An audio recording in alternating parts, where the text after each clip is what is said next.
Class 12 business study 319 का नया syllabus आ चुका है।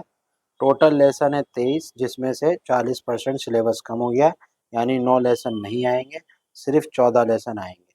तो जो लेसन आएंगे वो बताने जा रहा हूँ। पेंसिल ले लीजिए, बुक पे मार्क कर लीजिए, ताकि आपको मेहनत कम करनी पड़े। सिर्फ 14 लेसन की तैयारी करिए।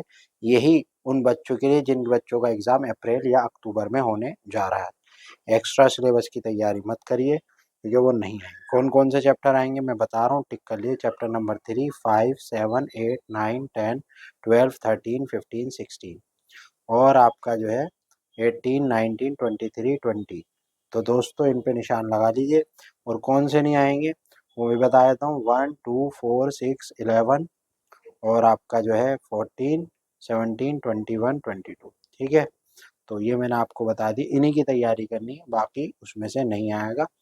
तो मैंने आपको बताया किस किस तरह से आएगा, और ये सारी चीज़ों की ही तैयारी करनी। तो एक अच्छी चीज़ है आपके लिए फ़ायदे की कि भाई हमें कम सिलेबस तैयारी करनी पड़ेगी। Thank you.